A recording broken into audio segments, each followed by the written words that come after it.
Buenas tardes, Nicolás Casanseu, señor Nicolás Casanseu. Gracias por darme la posibilidad de entrevistarte a la distancia, porque estás viviendo en el interior.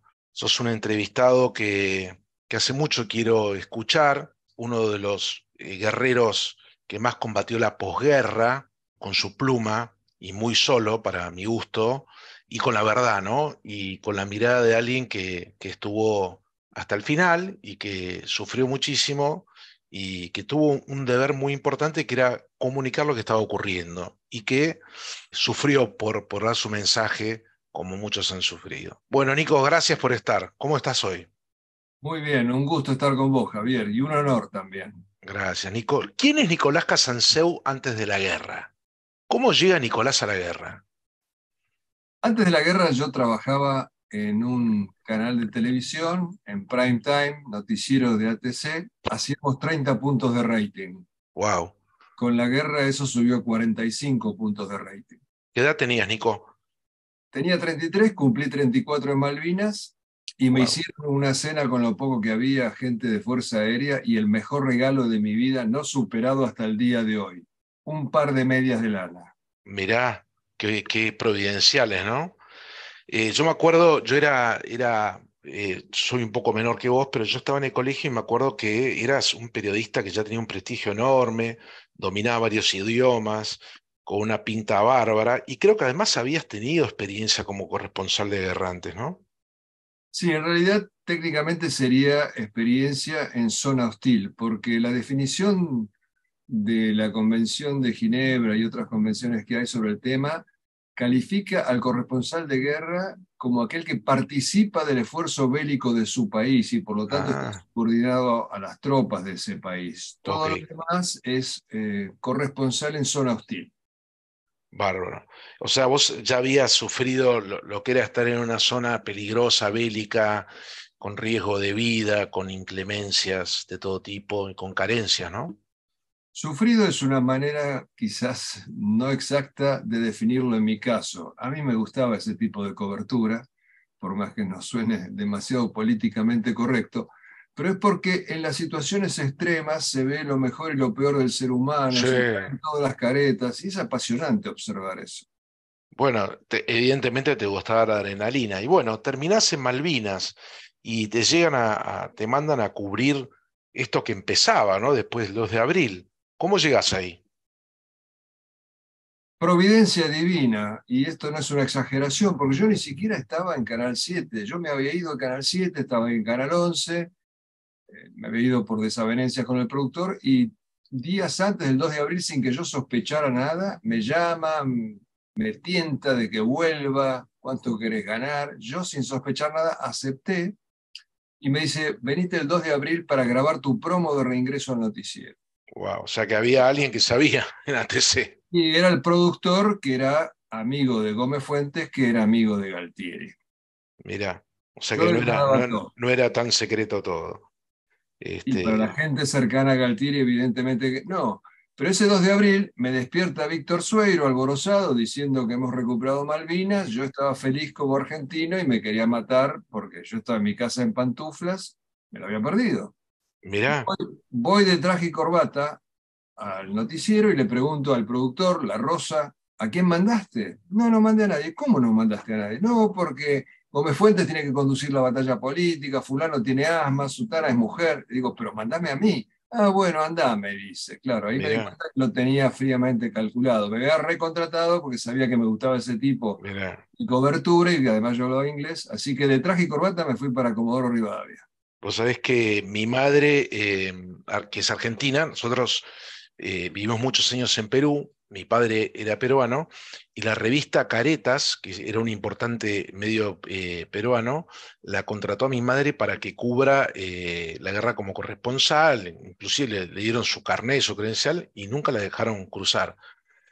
Felizmente dio en el tiempo, pero bueno, llegaste a Malvinas, Nicolás. ¿Dónde te mandan a alojarte? ¿Dónde te destinan?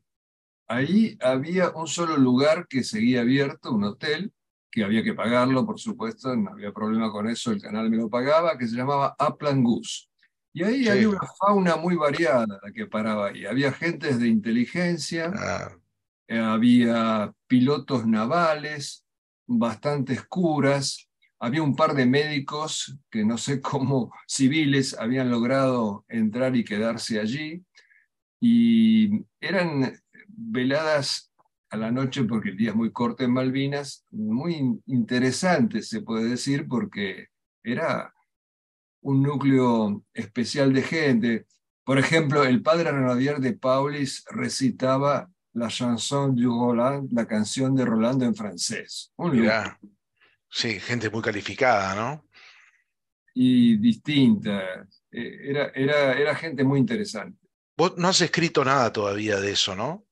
Sí, sí, yo he escrito 3 libros ya sobre Sí, Malvinas. los tengo todos. Y algunos, como saben que soy malvinero, en mis cumpleaños me los repiten. Pero nunca leí de esta experiencia de qué salía en esas veladas jornada, de qué, qué contaba la gente o qué escuchaba la gente. No recuerdo haber leído mucho de eso. Pero bueno, 2 de abril, la euforia, alegría. Vos que ya tenías una mirada muy internacional y que conocías el tema bélico, te imaginabas que la cosa no iba a quedar así, ¿no? No, yo estaba convencidísimo que iba a haber una guerra y, oh sorpresa, cuando llego a Malvinas, los oficiales me preguntaban a mí cuándo se paraba esto. Y yo, como Mm. civil, pero lector de historia, le dije, esto no se para, estos vienen con todo. Esa es la clave de la guerra de Malvinas. Si no se entiende que nunca fueron a la guerra los generales y almirantes, no se puede entender Malvinas.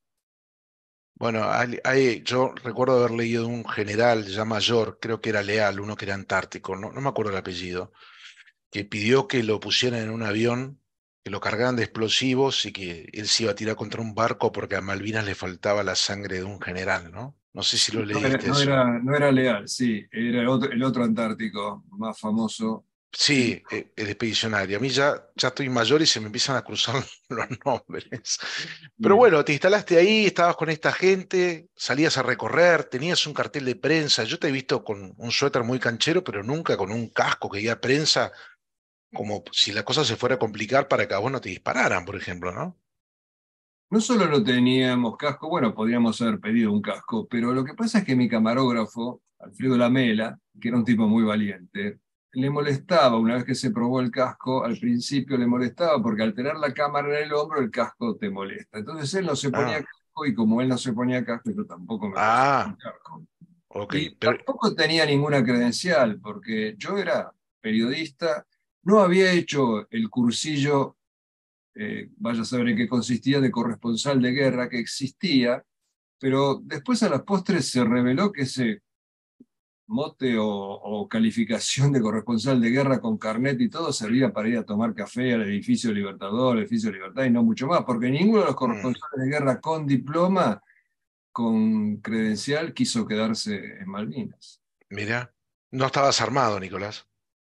Yo con mi camarógrafo pedimos armas, insistentemente se nos burlaron los militares. A mí me dijo un mayor, si a vos te dan un arma, yo me meto 3 metros bajo tierra en un pozo y no salgo hasta que termine la guerra.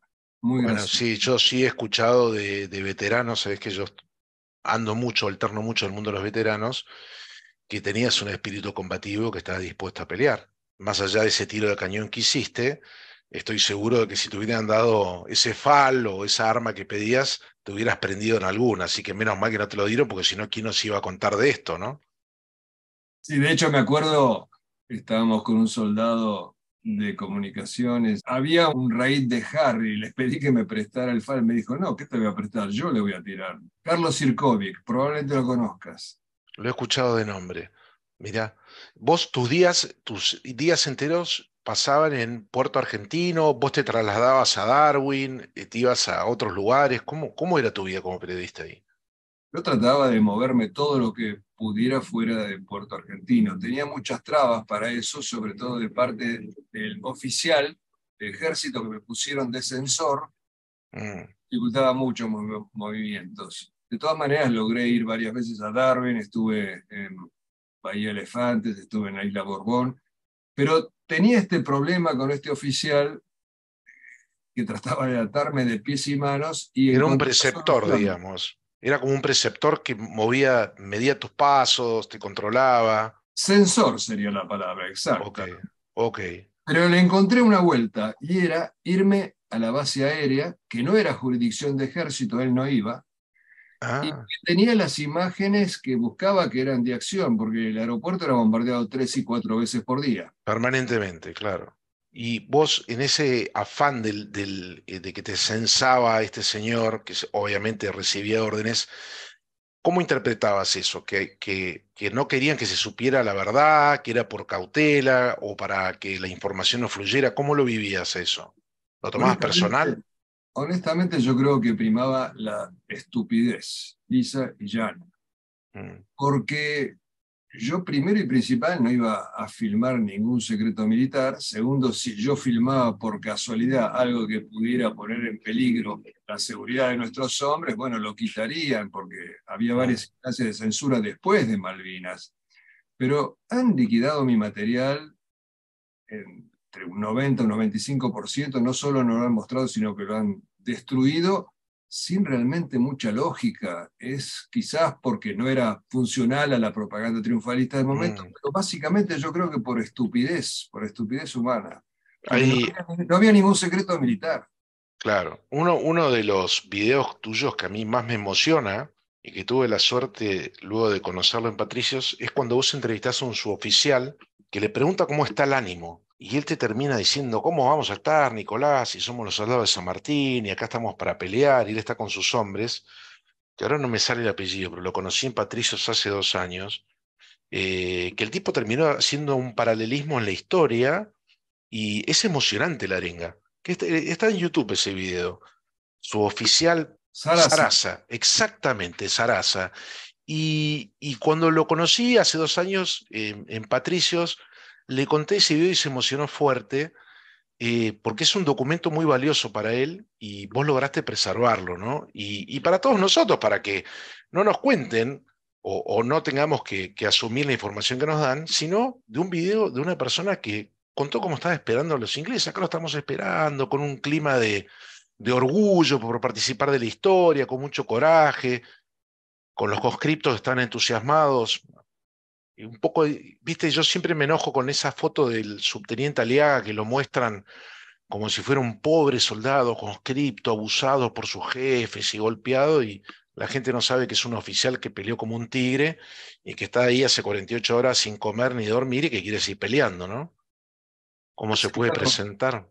porque los ingleses han sembrado nuestro país con fotos de la derrota. Por supuesto que ahí las imágenes no son muy aleccionadoras ni muy optimistas, pero lo curioso es que nosotros, todos los 2 de abril, repetimos esas fotos de la derrota. ¿Por qué no se dedica en los medios a publicar otro tipo de notas también? No solamente esas que obviamente después de esos combates y después de haber pasado hambre y frío, no lucían demasiado bien los soldados, pero hay otra historia que yo traté de reflejar en mi libro de fotos, que se llama La Pasión según Malvinas, el soldado portando orgulloso el fusil, el soldado sonriente, que los hubo. El Y corte de manga del teniente ese que le hace a la BBC, ¿te acordás?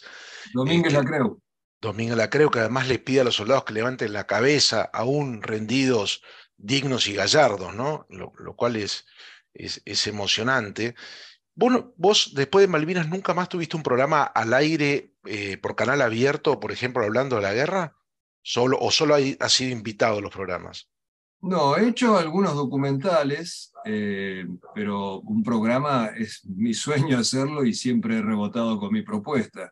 Yo hice mi primer documental de Malvinas en el año 84 para Cablevisión. Cablevisión recién empezaba. Claro. Y Y BCC, después, Cablevisión y BCC. sí, y después hice un par de, ese era de 6 horas, y después hice un par de programas especiales, pero no mucho más que eso. Después eran invitaciones. ¿Vos sentís que tus colegas, los que hoy, sin dar nombres, por supuesto, pues yo siempre trato de esquivar la polémica, pero yo siento que muchos colegas tuyos son funcionales al relato, ¿no? Sobre la guerra.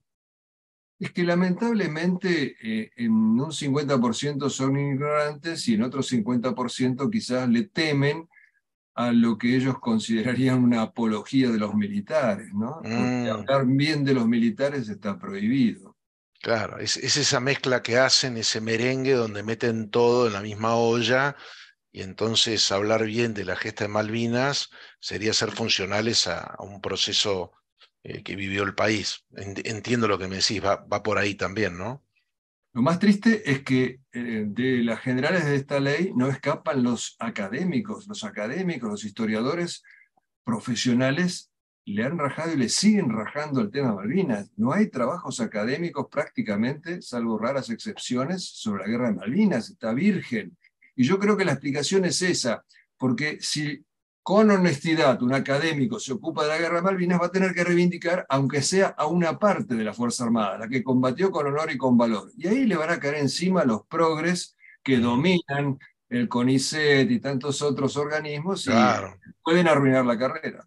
Bueno, yo creo que de a poco, es la sensación mía, que te lo digo con mucha humildad, creo que las redes y el laburo enorme que estás haciendo vos, Esteban Tríez y un montón de gente, están sacando a la luz un montón de información, de cosas que conmueven, que generan orgullo y que generan avidez por saber más. Y en algún momento la presión de toda esa gente que quiere saber más va a ser mucho más fuerte que la posibilidad de una censura que pudiera haber o de ocultarlo o algo. Yo en algún momento he ido con un coronel amigo veterano a ver a gente del Ministerio de Educación a preguntarle por qué en la currícula de secundario no se habla del tema Malvinas. Se habla de la guerra de Vietnam, de la guerra de Corea, las guerras púnicas que se estudian en el colegio, los romanos, los griegos. Che, ¿qué pasa con Malvinas que no hablamos de este tema? Porque para un chico, escuchar historias como puede ser del maestro Julio Cao, leer la carta de Falconier, la carta de Esteves, son muy emocionantes. Son inspiradoras en lo que hace el orgullo, el deber cívico. Como me dicen muchos veteranos de guerra, Nicolás, yo combatía por amor y no tuve odio por el de enfrente. Y eso digo, bueno, en algún momento esa presión va a hacer que un Nicolás Casanseu tenga un programa exclusivo, o que venga la tan ansiada película de Malvinas. Yo siempre juro que cuando me den en la lotería, que juego hace mucho tiempo, lo llamo Spielberg y hago el nuevo Band of Brothers, pero de Malvinas con 8 capítulos y vos vas a ser el guionista. Y hay muchas cosas para contar, ¿no? Desde el hundimiento de la fragata Glamorgan con nuestro exoceta adaptado, o el hundimiento del Sheffield, el hundimiento de Belgrano y el coraje que hubo, cómo lo evacuaron, el orden. ¿Cuántas cosas tenemos para contar, Nicolás? ¿Alcanzarían Sí, 8 capítulos? no. Sería mejor Mel Gibson, sería lo ideal, Sí, el sueño de todos nosotros. Lo que pasa es que ni siquiera hay que inventar un guión, los guiones están escritos, lo que hicieron en la realidad nuestros combatientes alcanzan para 100 guiones, pero falta el director talentoso, además del dinero, porque se han hecho algunas películas, pero si vos no tenés un director no solo honesto, sino talentoso, no vas a tener el efecto que todos buscamos.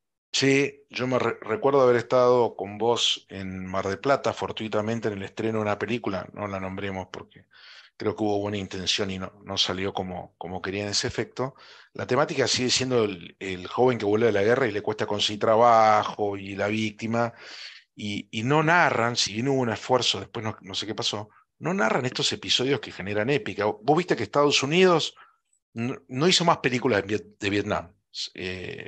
Regreso sin Gloria con John Boyd, que es un drama, nació el 4 de julio, y dijeron, de Vietnam no, volvamos para atrás, y empezaron de vuelta con la Segunda Guerra, donde tiene un papel o un resultado casi de campeón del mundo. ¿No? La del Gaña Roja, Soldado Ryan, Hasta el último hombre, Wind Talkers, Código de Guerra, son todas películas donde Estados Unidos combate al invasor, al malo, y gana y libera al mundo. Pero no habla más de la derrota de Vietnam, se la esconde. Y de Corea te diría que menos que menos. Entonces, quizás eso está pasando acá también.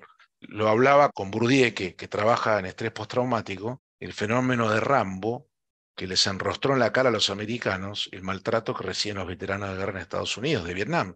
Y es un tipo que estaba sufriendo, era un veterano que había combatido, estaba sufriendo, y encima lo hostigaban. Y bueno, y acá, yo no sé, Nicolás, ¿vos no ves esto, no notás esto? Desde ya, pero ¿sabes lo que pasa?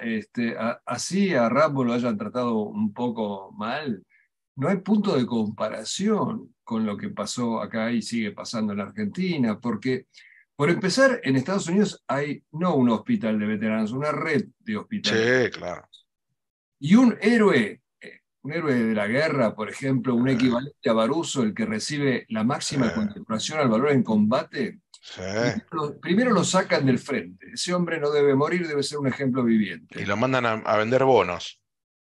Lo que sea, pero no arriesgar la vida. Le dan un Claro. plus de $1.000 por mes, proveedurías gratis, viajes nacionales e internacionales gratis. Sus hijos pueden entrar a las escuelas de élite de las Fuerzas Armadas norteamericanas sin examen de ingreso, y si pasa un general o el presidente de Estados Unidos, le tiene que hacer la venia a ese soldado raso Qué en esa bárbaro. condecoración. Así yo vi un documental de John Basilone, que fue héroe del Pacífico, que cuando vuelve lo mandan a vender bonos y él pide para generar recursos para la guerra y él pide volver a la guerra y lo matan en Iwo Jima, pero ahí te presentan un poco que el veterano de guerra es casi un celebrity, ¿no? Y que se le dan un montón de beneficios por ser veterano de guerra. Y yo notaba que en la historia argentina pasó lo mismo con los guerreros de Paraguay, pasó lo mismo con los granaderos. Pero bueno, estamos a tiempo de cambiar, ¿no? A mí no me gusta hablar del pasado como cosa hecha, sino cosas que se puedan modificar y por eso un poco de sumarme a estos esfuerzos que hacen ustedes con mis limitaciones, porque no soy historiador, porque no tengo el talento que tienen ustedes, pero sí en mis pares, en la gente alrededor, contarles de los veteranos. Y hoy yo les quiero contar de Nicolás Casanseu, que para mí es el gran héroe de la posguerra y que fue un gran héroe de Malvinas, pues se bancó un montón de cosas que además le costaron cara profesionalmente, ¿no? Héroe no soy. Mira, Dios de alguna manera me eligió para estar ahí, porque de 1.000 periodistas que hubieran podido estar, me tocó ser el único en cubrir toda la guerra, toda su extensión, y eso me impone seguir testimoniando. O sea que héroe no soy, solo hago lo que debo hacer. ¿Hiciste amigos entre los soldados? Oh, sí, muchísimos. Porque además de andar entre ellos, que también eso los distendía mucho, nosotros no nos obligaba a nadie a estar ahí, y eso los distendía, que anduviéramos en las trincheras. Yo los ayudaba porque los generales tuvieron la pésima idea de prohibirles carnear las Las 300 ovejas. más ovejas que había. Lo cual a prima facie suena muy lindo, el respeto a la propiedad privada, pero primero viene el hambre de tus soldados, en todo caso indemnizalos, pagales las ovejas, pero no prohíbas carnearlas. Entonces también les habían prohibido entrar a las tiendas de los kelpers y nosotros los civiles sí podíamos hacerlo, entonces me encomendaban muchas veces de que los ayudara. Así que sí, hay una relación muy fuerte, no solo con los soldados, también con los suboficiales, los oficiales, porque a todos nos une una cinta invisible que podemos estar 40 años sin vernos y nos reencontramos y nos sentimos hermanos. Contame de la guerra como guerra en sí, más allá del periodista. Lo que viste en la guerra, lo que sufriste, las explosiones, la tensión. ¿Cómo te marcaron a vos? ¿Vos tenés tus heridas del alma como todo veterano de guerra? ¿Seguís sufriendo por eso? Mi sufrimiento es distinto probablemente, porque muchos veteranos te cuentan que sueñan con el cañoneo, las bombas los ponen nerviosos, los ruidos. Yo no tengo ese tipo de pesadillas. Mi pesadilla es otra. Mi pesadilla es de posguerra, porque después de la guerra a mí me prohibieron, me marginaron, me calumniaron y yo tenía 4 hijos que mantener y me quedé sin trabajo. Mis Mm, pesadillas son que me echan del trabajo. uf, bueno, está íntimamente relacionado, ¿no? Vos en ese pasar que ibas por las trincheras, cuando vos ibas, los oficiales te permitían hablar con los soldados. Había algunas limitaciones cuando me acompañaba este oficial censor. Por ejemplo, una vez que fui a las posiciones del Regimiento 7, me prohibió entrevistar a aquellos que estaban barbudos o sucios. Habían hecho Mm, afectar a algunos soldados. claro. Yo, si bien no podía desobedecer esa orden, lo que hice fue sacarle fotos, no entrevistarlos para video, pero sacarle fotos con mi cámara personal a los barbudos y sucios, que después me lo agradecieron mucho después de la guerra. Mirá vos. Te hago un pimponeo, Nicolás, de algunos nombres de héroes para que vos puedas agregar algo a medida que los voy nombrando. Ya has hablado de ellos, seguro. Bueno, hoy hablaste de Baruso o de Barroso, que suenan parecidos, pero son dos tremendos héroes. ¿Qué te significan?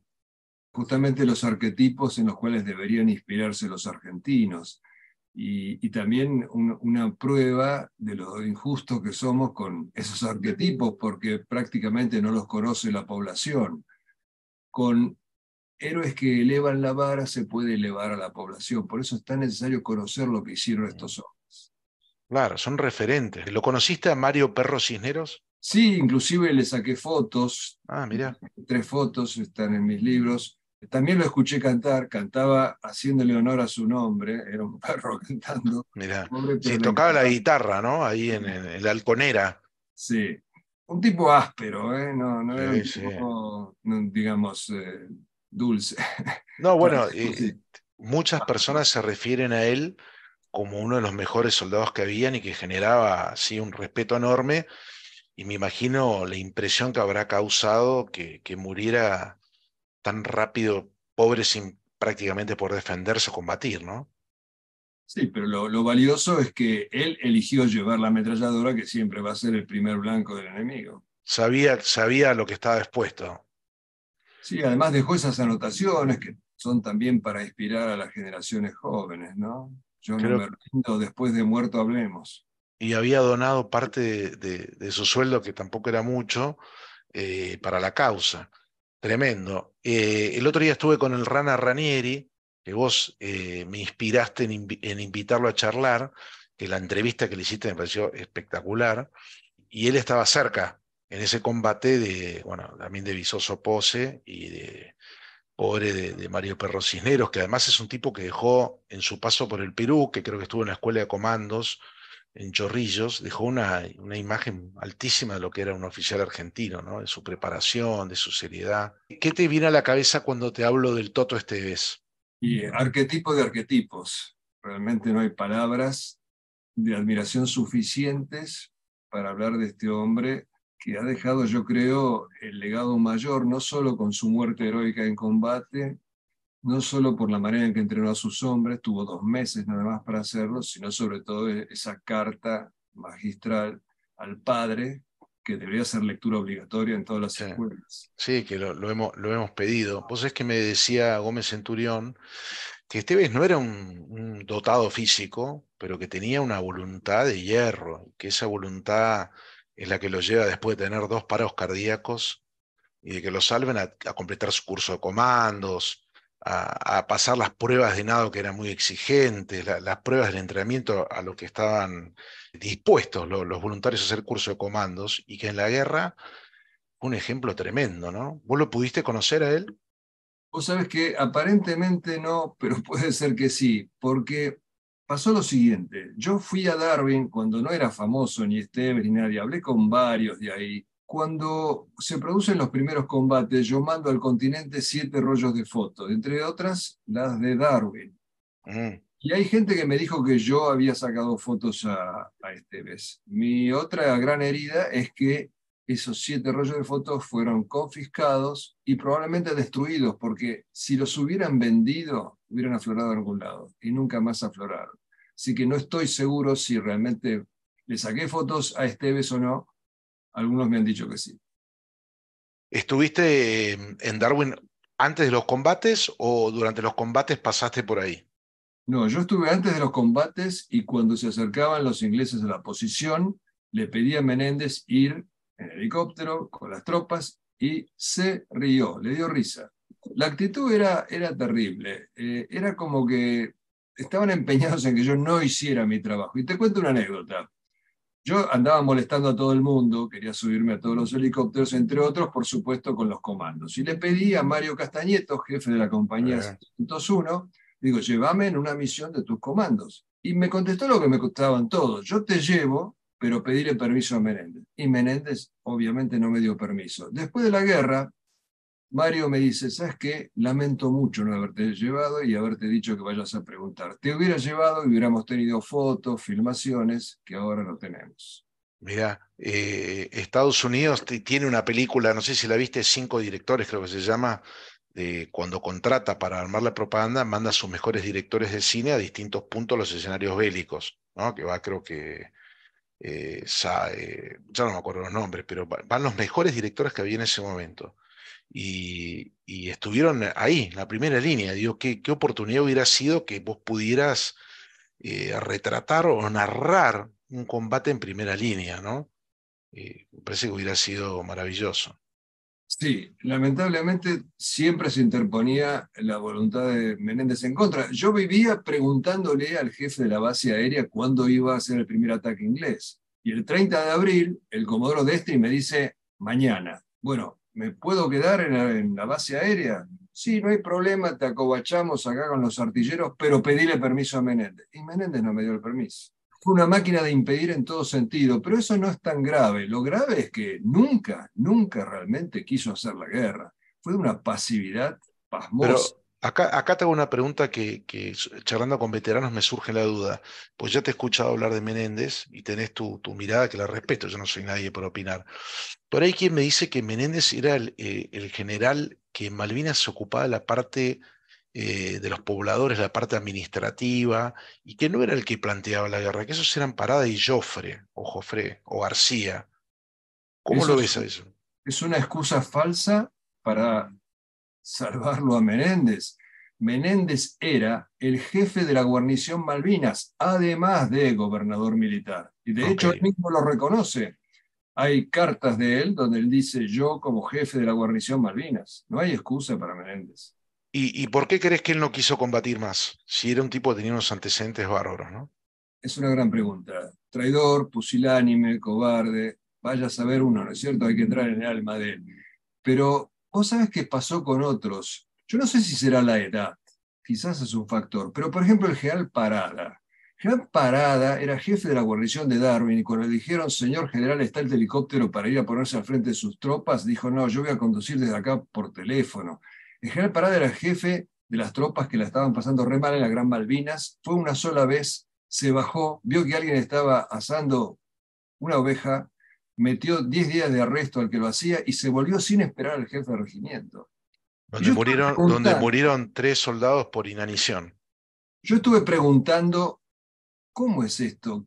¿Quién era Parada? ¿Cómo era Parada? Y me contaron que en la guerra contra la subversión, en Tucumán, él se metía primero en el monte con el fusil en la mano. ¿Qué pasó? ¿Fue la edad? Algunos hablan de cierta convicción ideológica de que no podíamos combatir contra los aliados. Bueno, eso igualmente sería traición a la patria, pero lo cierto es que ninguno de los generales no solo no se jugó porque hubiera tenido su estatua frente a la de San Martín si lo hubiera hecho, nunca estuvo en primera línea para dar un ejemplo, para mostrarle a los soldados que no estaban solos. La frase del himno O juremos con gloria a morir, esa oportunidad brillante que les dio el destino, era un sonido hueco para ellos. La primera guerra en 110 años de historia argentina, una guerra noble por una causa justa. Mira, vos hablaste del general antártico que quiso arrojarse con un avión contra la flota. Hay otra historia, no sé si la conoces, del general Señoranz, viejo general, que había sido profesor de Galtieri y consigue una cita con Galtieri y le dice, escúcheme, Galtieri, acá tiene que morir un general. De esos 4 que usted mandó ahí, ninguno va a morir. Manden a Mm. mí que voy a ser el general que muera en la guerra. No lo mandaron, pero qué clara que la tenía. Está bueno este enfoque que le estás dando, pero yo sospecho que era una bajada de línea. Pues me cuesta creer que justamente con el ejemplo que diste de que uno de estos generales en la guerra de Tucumán fue sumamente destacado, valiente o arrojado, ¿por qué cambiaría tanto su disposición hacia el combate? Yo quiero creer que era una bajada de línea de que los generales no debían exponerse porque tenían que conducir. Algo parecido a lo que dice Aldo Rico, que en los combates de Kent, él no debió llevar un FAL porque tendría que estar conduciendo. Se me ocurre pensar, quizás es un poco naif lo mío, que los obligaban a conducir desde un lugar donde no estuvieran expuestos para que no hubiera una cefalía, ¿no? En el comando. ¿Vos dejarías a tus hombres en víspera del combate? Pero bueno, yo Es soy... que nadie que tenga, yo creo, alma de guerrero va a dejar a sus hombres solos. Pero además tenían servida la oportunidad de pasar al bronce y prefirieron el bronceado de Mar del Plata. Prefirieron Mm, comerse 3.000 bifes de chorizo más en su vida que morir en combate o ser heridos en combate y tener su estatua frente a la de San Martín. sí, tremendo. Hay un ejemplo que tiene que ver con lo que decís vos, que está en la película El día más largo del siglo, interpretada por, entre otros, por Henry Fonda, que el general Teddy Roosevelt Jr., hijo de un presidente, pariente del presidente en actividad y veterano de la Primera Guerra Mundial, había quedado muy mal de una cadera. Era rengo y usaba bastón. Y él pide permiso para desembarcar el día D, que desembarcaba su hijo también, en Normandía. Y le dice, no, vos sos general y estás rengo, vos no podés bajar.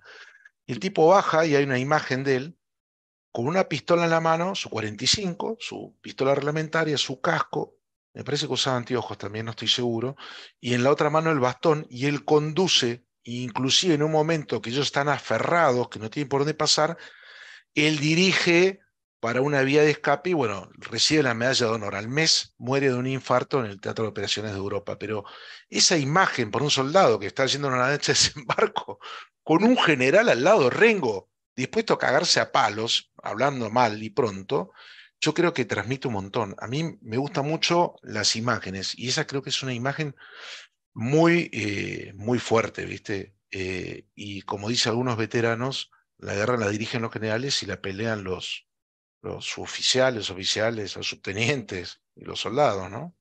Pero olvídate de poner el cuerpo. Nunca dieron una orden de ataque ni de contraataque. Menéndez no se rindió el 14 de junio. Menéndez ya llegó rendido el 7 de abril cuando arribó a las islas. ¿Por qué te crees que los comandos le plantearon a Zeneldín que se hiciera cargo de la defensa? Porque veían la pasividad de Menéndez. La operación Alcázar, ¿no? Exacto. Sí. ¿Y por qué crees que Zinedine no lo quiso hacer? No se animó, porque la excusa que él dio yo no la acepto, que no se puede romper la cadena de mandos. La cadena de comando. Después de la guerra la rompió. Otra vez, no vamos a romper la cadena de mandos. Macho, tenés servida la oportunidad de pasar al bronce. ¿Estás ahí para qué? No solo los generales de Malvinas, los 30 y pico de generales que había en el continente, habían estudiado para hacer la guerra. Primera guerra en 110 años de la historia argentina. Ni siquiera la curiosidad profesional de subirse uno en Hércules e ir a ver cómo es una guerra. A mí me sigue llamando la atención, comparto esto estos cuestionamientos que vos haces, yo no le encuentro explicación tampoco y me hace pensar que, bueno, primeramente que nunca pensaron que iba a haber una guerra, pensaron que se iba a llegar a un acuerdo.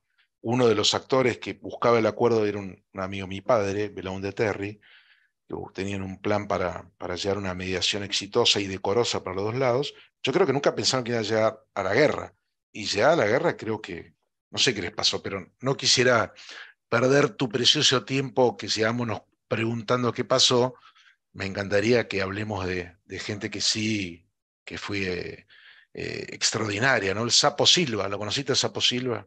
No, no lo llegué a conocer. Sí, me hablaron de él quienes estuvieron al lado cuando murió, que realmente otro oficial, subteniente, ¿no? Como que la juventud es clave en esto. Aunque hubo mayores que también se destacaron, pero ¿A quién recordás de los mayores? uno extraordinario fue Vanetta. Vanetta fue jefe del cuartel de Moody Brook. Y vos fíjate una vez más, se mete el tema del generalato. Era el puesto comando del general Joffre. Pero el general Joffre vivía en Puerto Argentino, con cocinero y con calefacción. Y Vanetta recibía todas las andanadas de los ingleses que pensaban que ese era, obviamente, Que al ser el lo puesto de buscaban a Joffre. comando, lo buscaban a Joffre. Y los bombazos se lo ligaban a los soldados de Vanetta. Un tipo Mirá. que era un padre para los soldados, un tipo que era un padre para los soldados, un tipo que agarró del pescuezo a Balsa porque Balsa había puesto en peligro a sus soldados en el cuartel de Moody Brook. Un tipo que le había prometido a sus soldados que los iba a traer todos de vuelta. Y cuando cae una bomba el 11 de junio y le mata a 3 soldados, Mm, lo vivió probablemente igual que cuando hace poco tiempo se le murió su hijo. Y los sigue mm. llorando a estos soldados hasta el día de hoy. Mirá, vos vi, Vanetta. Sí, ¿Y cuándo lo vas a entrevistar, Nicolás? Pues lo queremos conocer. Después de esto que ya nos lo acabas de entrevisté, decir, ya lo entrevisté, metete en mi canal. lo voy a buscar. Dacharí, No lo llegué a conocer, pero también un héroe, porque tenían 14 segundos, porque sabían que venía el misilazo, tenían 14 segundos para abandonar la pieza. Y en y él vez de eso, se queda en el director de utilizaron tiro. esos 14 segundos para tratar de desviar el peligro. Terrible, ¿no? La muerte de Dacharí, que además su hermano estaba en la isla también peleando, ¿no?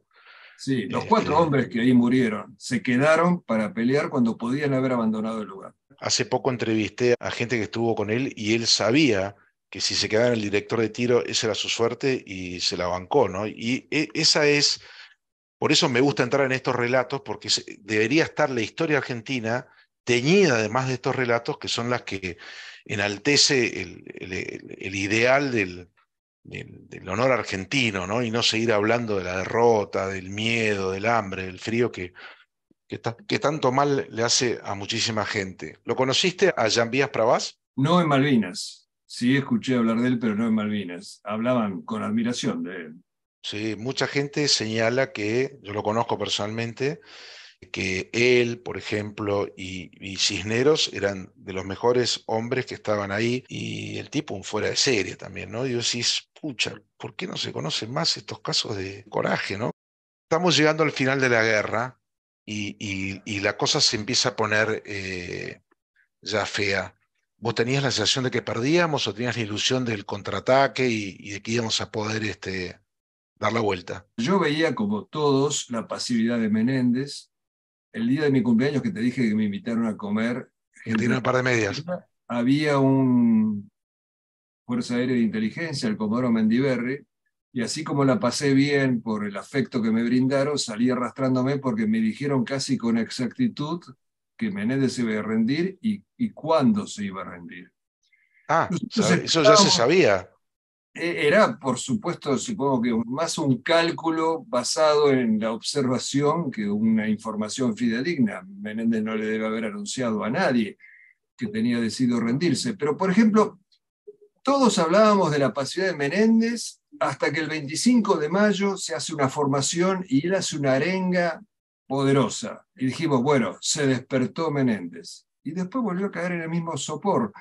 Quizás hizo esa arenga justamente para disimular, para que la gente no pensara de él lo que todos después siguieron pensando, porque siguió esa pasividad. Pero mira, pasividad no solo en el hecho de no conducir un ataque, un contraataque, de permitirle a los kelpers ayudarle a la flota. Los kelpers tenían radios, se comunicaban con la flota, la gente de inteligencia se lo decía a Menéndez y Menéndez no hacía nada. Después de la guerra supimos que dos de esos kelpers eran comandos ingleses. Pero, por ejemplo, esto me lo contaba El gente. electricista. Sí, me contaba gente de inteligencia que iban y le decían a Menéndez, mire, en tal casa están comunicándose, hay una radio, bueno, bájele la antena. Le bajaba la antena, se iba a la patrulla argentina, volvía a comunicarse. El padre Fernández, capellán, un hombre de Dios, nada sediento de sangre, lo interpeló a Menéndez y le dijo, están matando a nuestros soldados, usted tiene que fusilar a un kelper, son quintacolumnistas, haga algo. Menéndez nunca hizo nada. Terrible, terrible. ¿Vos te podías, ya en los días finales, te podías mover libremente por Puerto Argentino? Sí, por Puerto Argentino sí, pero no, no más allá. Lo que sí logré, bueno, vos lo conocés, estar en las afueras de Puerto Argentino cuando había un combate de artillería y me permitieron tirar ese cañonazo. Vos, cuando veías a los soldados en esos días finales, ¿ellos tenían la sensación de ya está, no queremos pelear más, hemos perdido, o todavía había un poco en el tanque reserva de querer pelear? Ya después del 11, del combate de Monte Longdon, los que bajaban de la montaña hasta Puerto Argentino estaban en una buena parte dominados por, entre otras cosas, por este terror inventado de que los gurkas degollaban. Vos sabés que el miedo tiene los ojos grandes. Los gurkas nunca pelearon en realidad, fueron de apoyo, pero la labor de acción psicológica la cumplieron a las mil maravillas. Porque Brillante. con el teléfono Tuve, roto, todo el mundo hablaba de cómo los gurkas degollaban, y lo cual resultó ser una mentira. Nunca se sí, llegó a eso. tuve la oportunidad de conocer a Mike Sears, que fue el capitán a cargo del batallón de Gurkas en Malvinas, y los Gurkas les reprochaban no entrar en combate, nunca entraron en combate. Vos sabés que hace poco, hace 3 semanas, me fui a Londres a entrevistarlo a Thompson, el del libro No Picnic. Julian Thompson, ¿no? Julian Thompson. Y entre otras cosas, le pregunté esto de los gurkas, ¿por qué no, los gurkas no entraron en combate?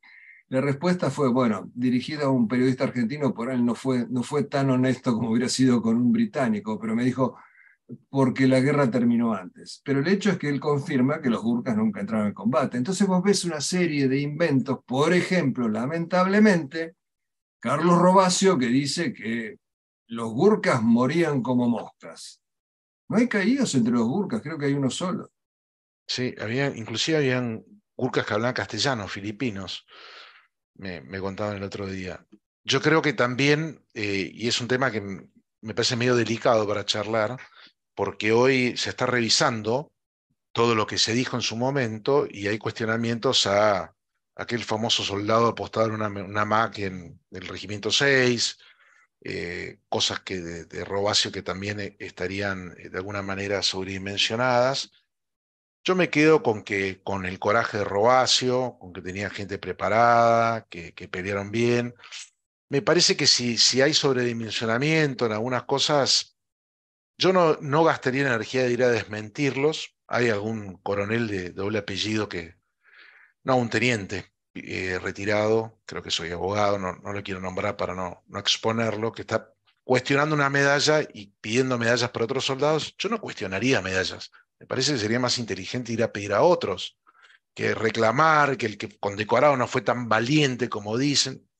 Es entrar en un juego que el gran perjudicado es el que combatió ahí, ¿viste? Porque ahora hay un manto de dudas sobre todos, ¿viste? Vos sabés que me refiero puntualmente a ese soldado tan épico que dijo, váyanse, yo me quedo. Y bueno, digo, ¿qué sentido tiene? A veces pienso internamente, quizás esté equivocado, que no tiene sentido cuestionarlo, ¿no? ¿Vos cómo lo ves? ¿Sabes lo que pasa? Que nosotros primero y principal no necesitamos héroes inventados, los tenemos de carne y hueso reales y no necesitamos héroes falsos. Y segundo, mejor que nos despeguemos nosotros de los héroes falsos, porque el día de mañana, página 2, etcétera, va a decir, ven, este era trucho, Ah, todos fueron truchos. ok. No sigamos manteniendo un mito porque después se nos va a volver en contra. Y no hay necesidad de mantener mitos. Cuando tenés el equivalente, pero que realmente hizo lo que este no hizo. Bien. ¿Y vos crees que se va a seguir eso, se van a seguir develando cosas, historias, y con la misma energía se van a contar otras? Porque yo hasta ahora solo veo cuestionamientos y no veo que oficiales que reclaman tengan esa energía en ponderar historias de soldados anónimos que pelearon extraordinariamente bien, o enfermeros, o médicos. Este, ¿Cómo lo ves a eso vos? ¿Cómo te imaginas que sigue? Yo creo que un día va a explotar el tema Malvinas en el país, va a haber malvinomanía, y por eso hay que tener mucho cuidado a quien se exalta, a quien se denigra, hay que tener muchísima prudencia, pero la verdad tiene que ser el norte, siempre la verdad es mejor, aunque duela. Fíjate, hace unos años y ahora de nuevo, empezó a aparecer en los medios sociales un pseudo informe que dice que la batalla de Darwin está, según los ingleses, entre las 20 batallas más sangrientas y más terribles que pelearon los ingleses. Lo dicen en Eso, Inglaterra, ¿eh? eso es mentira. ¿Dónde lo dicen en Inglaterra? No cita ninguna fuente. Alguien que ha leído un poco de historia inglesa sabe que la batalla de Darwin, con todo el heroísmo que pusieron los argentinos ahí, en magnitud, no puede compararse con las batallas que llevó Inglaterra adelante. Entonces no necesitamos inventar cosas. Nos estamos tirando un tiro en el pie si inventamos cosas. Hablemos de las cosas comprobables, no para que después nos acusen de fabuladores y te digo, es un boomerang, porque el día de mañana va a salir página 12 a decir del soldado este lo que no nos animamos a decir quizás nosotros, pero que lo dicen todos sus camaradas. ¿Alguien puede discutir lo que dicen sus camaradas que estaban con él? Nadie. Y con respecto a subrayar, bueno, hay, vos lo nombraste, un suboficial Barroso, que es el verdadero héroe del Monte Dos Hermanas. el O que tiraba con el inclusive, mortero. o inclusive Jean-Pierre Pravaz. Mm. Entonces, ¿para qué vamos a mantener un mito? ¿Para que después ese mito nos golpee? Vos sabés que viste que después de la guerra costó mucho que los veteranos hablen de la guerra, parte por estrés postraumático. Me metí mucho en ese tema, el estrés postraumático, leí un montón, entendí que hay un tiempo como de veda que no hablan. Después por no ser autorreferenciales, después por pudor, por un montón de cosas no se habló. Y el que interviene en el episodio Barroso que vos bien mencionás, es un oficial que yo conozco mucho, que es Aldo Franco, y que él nunca habla de él mismo. Y él tuvo un papel ponderado en ese episodio porque dijo, bueno, si vos querés tirar, yo hablando como un chico, te hago el aguante, me quedo acá, me la banco, y le dio la seguridad, y lo alentaba, y le gritaba, y nunca se lo escuché decir. Y deben haber un montón de estas historias que estarían bueno que se cuenten, ¿no? Esto de cuando explote la malvinización, ¿no? Cuando hagamos el contraataque con los desmalvinizadores. Yo hablaba de las calcamonías, de que cada veterano tenga una calcamonía en su auto. Y que entonces cuando nosotros pasamos y te cruzo en un auto, te toco la bocina, te hago luces, te levanto el dedo, tío grande, veterano. Con eso solo un veterano se debería sentir muy bien. Entonces me pregunto por qué no lo podemos hacer como política de Estado. Alguna vez me senté con un político muy importante, el candidato, y le dije, che, los veteranos de la ciudad de Buenos Aires, los cuadros no cobran pensión de guerra. Junto con los correntinos son los únicos postergados. ¿Por qué? Bueno, siempre hay una explicación que esgrimen, que para ellos es contundente, pero yo digo, eso es discriminación también. Porque murieron más oficiales y suboficiales que soldados. Y cuando vos escuchás las charlas, por ejemplo, de London, que la nombraste, o Tumbledown, o Montekent, o Two Sisters, o Wilder Ridge, la cantidad de oficiales heridos y caídos es monumental. ¿Y por qué se los discrimina? ¿Se los castiga? ¿Cómo lo ves a eso? Bueno, primero y principal, las balas no discriminan, lo cual es una Mm, injusticia muy patente. Es una cuestión ideológica.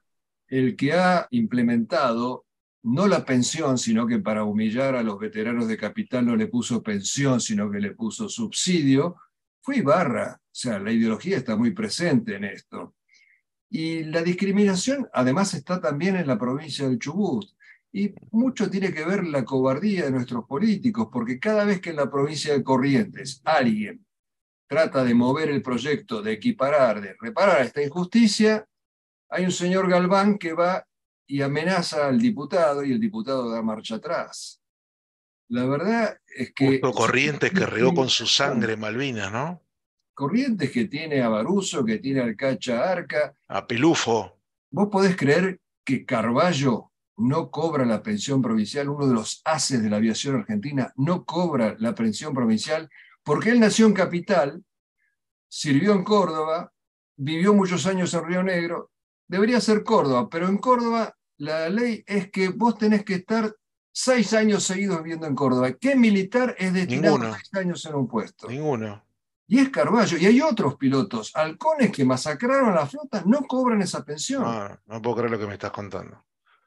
Yo pensé que pasaba nada más con los guerreros que salían de la capital y sabía que Corrientes, no sabía de Chubut y no sabía de la Fuerza Aérea, ¿no? Me parece lamentable.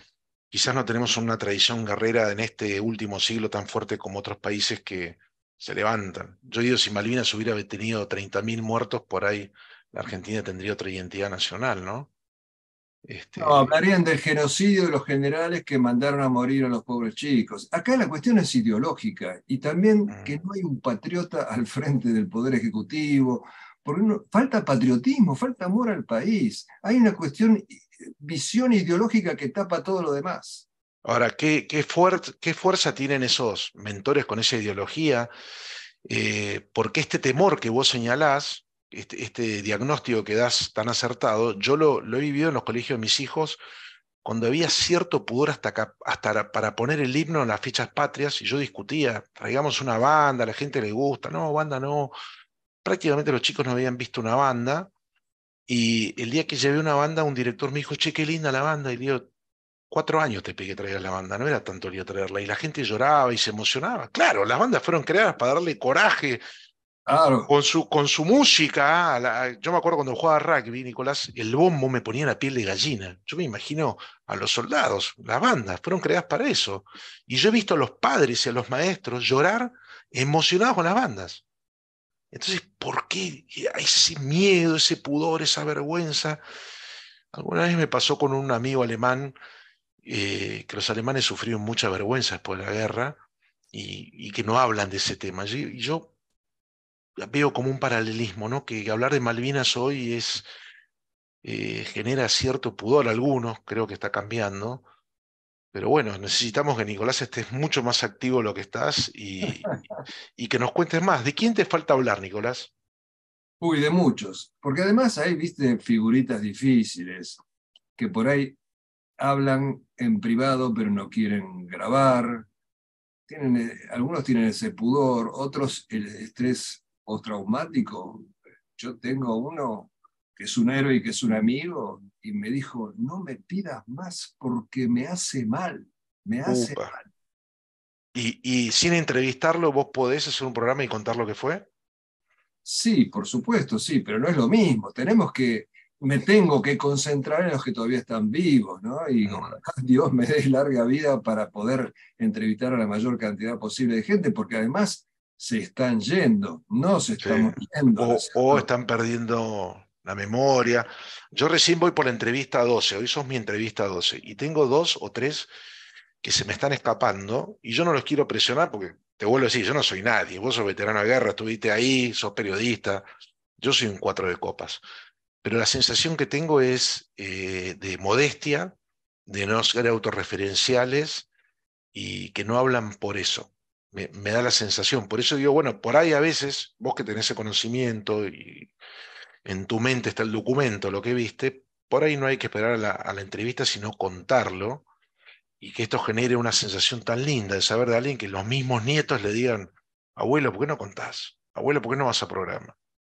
Sí, vos Este, sabés que hay otro factor probablemente, lo sospecho, porque tengo indicios de eso. Algunos no quieren hablar porque si dicen toda la verdad van a hacer quedar mal a unos cuantos a, camaradas. apa. Y esa educación de espíritu de cuerpo a veces les impide hablar. Bueno, ese es un muy buen punto y por ahí sería hasta misericordioso de parte de ellos no querer contar de la gente que no estuvo a la altura, porque bueno, puede ser muy doloroso Un ejemplo, Vanetta, cuando lo agarró del pescuezo a a Balsa. Balsa. Yo le dije a Vanetta, ¿me permitís incluirlo en el libro? Y me dijo, no, por caridad cristiana no lo pongas. Bueno, justo sin saberlo, viste, me imaginé que podía venir por ahí. Vos sabés que el año pasado pasó algo muy grosso en la Argentina. Yo fue el día que más felices vi a los argentinos, inclusive más de las dos veces que vino el Papa, que el Mundial 86, que fue cuando ganamos el Mundial. Y en esta manifestación que había de la gente, todo el mundo cantaba y repetía la canción esta que se hizo tan popular, donde la primera estrofa hablan de los pibes de Malvinas, y empiezan a aparecer las remeras Mi abuelo de los pibes de Malvinas. Y entonces la gente empieza a preguntar, los más chicos, ¿viste? Gente que no tuvo acceso en el colegio a ni un reglón que hable de Malvinas, porque es un papelón que la educación no lo incluya, cuando incluye tantas barbaridades. Y un veterano amigo, Casanegra Juan, Delgada 601, creo que era 101 de Mar del Plata, justamente que enterraron a Dachari, alguien lo reconoce en el 9 de julio, él iba con su familia, su mujer, sus hijos, algún nieto, y le gritan, ese es uno de los pies de Malvina. Y parece que hay una ovación. Y Casanegra me cuenta entre lágrimas que eso lo hizo muy feliz y lo hizo muy bien y fue sanador. Y lo compara como uno de sus momentos más felices de su vida. Digo, eso me hizo un ruido y me produjo un dolor muy grande. Digo, nosotros tenemos que focalizarnos, ya no ellos, porque los veteranos son los que ellos mismos se están rescatando, protegiendo, cuidando. Eso lo tenemos que hacer los civiles, los que no estuvimos en la guerra, los hermanos, los sobrinos, los vecinos que vimos. Nosotros tenemos que hacer ese laburo de buscar reparación moral, no hablo de la guita. Pero cuando yo me entrevisté con este político, le dije, mirá, yo creo que no es significativo en el balance de cuentas de tu gestión, que además es muy ordenada, no es guita, es reparación, decir, me reconocen, eran los 40 años de Malvinas, bueno, no tuve éxito, pero yo siempre me acuerdo de ese cuento de que dice que un pajarito vio un incendio en el bosque donde estaban llenos de nidos de pájaros, iba con el pico, buscaba agua y quería apagar el incendio, que era mecánicamente imposible, pero que Dios lo vio y se conmovió con su esfuerzo y hizo llover. Y yo tengo la sensación de que el tema Malvinas, y acá estoy de acuerdo con vos, viene con tanta polenta que en algún momento va a explotar y va a generar una conciencia mucho mayor, ¿no? ¿Cómo ves esto? Sí, siempre y cuando sigamos existiendo como nación, porque no olvidemos que estamos en un proceso de descomposición que amenaza esa existencia. Si seguimos existiendo como nación, Malvinas con el tiempo va a estar a la par del cruce de los Andes, de eso no tengo la menor duda. ¿Sos un poco pesimista por nuestra situación actual? Es que vos fíjate, se acercan elecciones y vos decime, ¿hay alguien que vos puedas decir vale la pena? Honestamente, con toda la generosidad del mundo, yo no veo a nadie. yo veo lo mismo de siempre. Por supuesto hay peores y menos peores, pero seguimos en la misma. Necesitamos lo que lamentablemente naufragó, que es una candidatura como la de Gómez Centurión. Fue la única vez que voté a favor. Yo creo que la inmensa mayoría de los argentinos votamos en contra siempre. Nos preguntamos quién es el peor, bueno, voy a votar al otro. Sí, coincido con vos. Yo a veces pensaba que por ahí una buena inmigración, si el conflicto bélico en Europa se expandiese, por ahí si recibimos una oleada de gente que busque distanciarse de esa guerra, como pasó en otros momentos de la historia argentina, venga gente muy valiosa, con mucha ganas de laburar, que no piense en un subsidio, que no especule, y que eso pueda generar un círculo virtuoso. Pero bueno, eso es, por ahí es un poco romántico de vuelta a lo mío y me ilusiono con un cambio que no veo que estemos cerca de ese cambio, para nada, lo veo. Tengo tu mirada, ¿no? De que son los mismos nombres que se repiten hace muchos años y que no surgen en nuevas propuestas o por ahí surge alguna que dura 30 días hasta que te das cuenta de que estaba muy inflada. Y bueno, yo quisiera tener un mensaje tuyo final, volviendo más al tema puramente Malvinas, que me cuentes qué sueño tenés con Malvinas, qué te gustaría que pase con Malvinas. Tiene que ver con lo recientemente expresado por vos.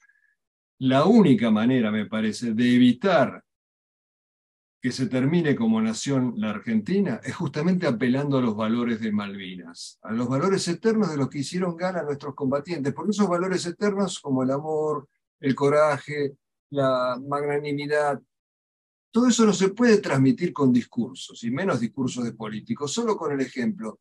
Tenemos el ejemplo, tenemos la palanca de Arquímedes para dar vuelta a la decadencia argentina si la población argentina se enterara de estos ejemplos y se contagiara de ellos, que básicamente son ejemplos de amor al prójimo, porque nuestros combatientes hacían gala del más sublime amor, como dice Cristo en el Evangelio, que no hay mayor amor que el de aquel que da la vida por sus amigos. Nuestros soldados daban la vida por sus amigos. Tenemos la palanca de Arquímedes, no la usamos, no la usa ningún político. Si la Argentina algún día se levanta, va a ser en base a esos valores, no de Sin ninguna duda. manera. Ahí mencionaste una cosa que no te la pregunté y te lo agradezco. ¿Cómo era tu espiritualidad en Malvinas? ¿Vos eras un tipo religioso? Sí, mi madre me educó en la religión, cosa que le voy a agradecer siempre, pero además en Malvinas pude verificar aquel viejo acerto de que en las trincheras no hay ateos. Yo fui testigo de eso. Un soldado me decía, yo soy ateo, pero suspendí mi ateísmo hasta que dejen de tirar. O inclusive ejemplos como, por ejemplo, el soldado que decía al cura, no, no me dé el rosario porque yo soy protestante. Al primer bombazo se ponía en la fila para recibir un Mirá. rosario. Pero además este es un pueblo particularmente creyente y muy devoto a la Virgen. ¿Vos lo pudiste confirmar a eso? Absolutamente. Todo el mundo rezaba, desde los comandos hasta los soldados conscriptos. Tengo decenas de ejemplos que podría dar.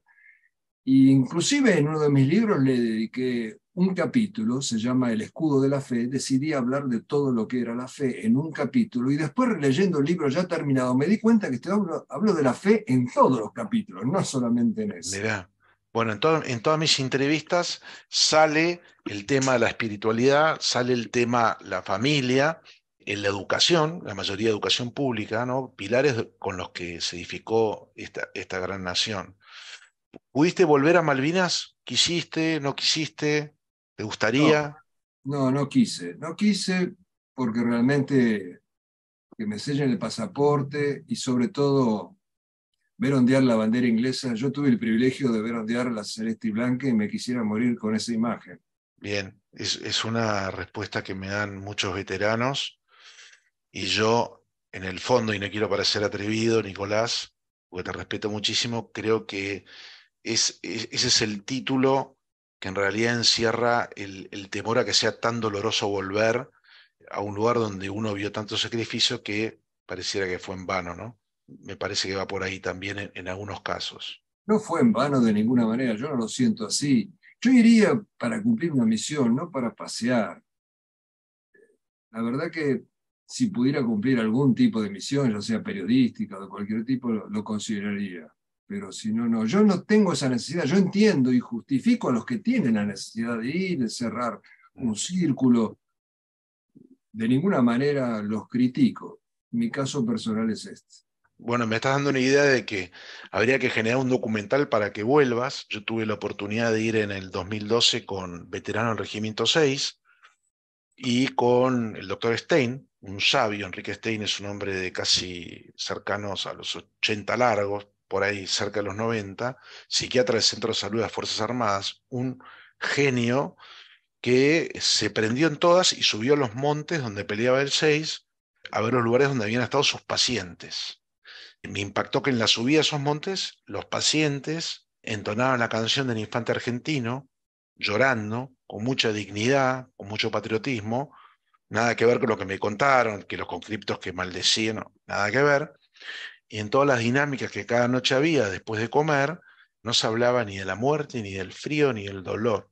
Se hablaba de cómo sufrieron en la posguerra el destrato o la indiferencia que recibieron esos veteranos cuando esperaban el abrazo contenedor o la escucha respetuosa. No, no apareció nada de eso. Vos fíjate que esos tipos que estuvieron en la guerra decían yo volvería a pelear si me lo pidieran. Casi patológico parecía, ¿no? Una cosa como, te están cagando, te están maltratando, y bueno, ese amor que vos nombraste recién por el país, que el país representa a tu vecino, tu maestra, los alumnos, caso Julio Cao. De Me todas las gustaría, entrevistas que hice, solo uno me dijo que no volvería a combatir. Uno mirá, solo. Y con respecto a lo del desfile, te cuento una anécdota breve. Yo estaba sin trabajo, perseguido, me fui a Estados Unidos a buscar trabajo. Vivía en el departamento de un primo en Manhattan. Y se habían cumplido 10 años de la guerra de Vietnam.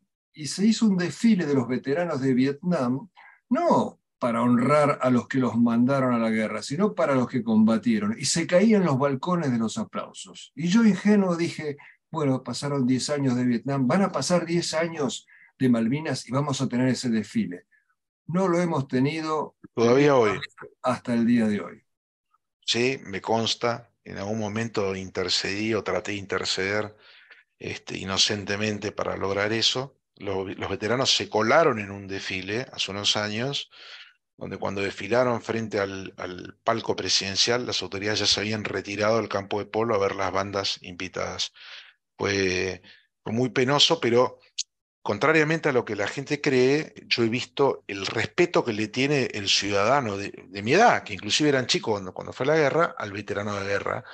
Y tengo la esperanza que eso cambie, porque Estados Unidos antes de este desfile que vos mencionás, la tuvo bien fuerte con el tema de Vietnam. Ahora tenemos los movimientos antivilicistas, Jane Fonda y todas las controversias que hubieron, pero inclusive en un documental que habla Kevin Costner, que entrevista a gente con la voz de él, la gente dice, bueno, yo no estaba de acuerdo con la guerra de Vietnam, pero papá sirvió, mi abuelo sirvió, ¿cómo no iba a servir mi hijo? ¿No? Como diciendo, más allá de la mirada política, era nuestro deber y está buenísimo. Nicolás, yo te quiero agradecer esta hora larga que me regalás, sabiendo que estás muy ocupado. Me sentí un poco atrevido a la hora de querer entrevistarte por todo lo que representás en tema Malvinas, que yo te lo agradezco. Me he cansado de regalar tus libros en cumpleaños, el tuyo y el de Comandos en Acción, que me gusta regalar. Y me gustaría poder conocerte personalmente en algún momento que estés por Buenos Aires para darte un abrazo que hace mucho tiempo tengo ganas de darte. Muchas gracias y muchas gracias por la entrevista. No voy a ser falso, te voy a decir la verdad. Una de las mejores entrevistas que me han hecho. No, no me digas eso, porque además, ¿Seguro? además de ser exagerado, es peligroso, porque me la puedo llegar a creer y siempre estoy coqueteando conmigo que a veces quiere levantar la cabeza, ¿viste? Entonces lo trato de... Te lo puedo probar. Si vos grabaste esta entrevista en video, la voy a subir a mi canal de YouTube. Bueno, te voy a mandar la entrevista, yo la voy a subir a Spotify, voy a pasar por el stand de Malvinas La Rural y ahí voy a poner todas las entrevistas y seguramente la tuya, por lo que representa tu nombre, va a ser una de las más escuchadas. Y yo no hago esto para ganar plata, lo hago por convicción y por ese sentimiento de deuda que tengo hacia los veteranos y porque alguien me metió esta semilla de Malvinas y la quiero honrar. Así que Nicolás, te agradezco un montón y te mando un abrazo bien fuerte. Yo a vos.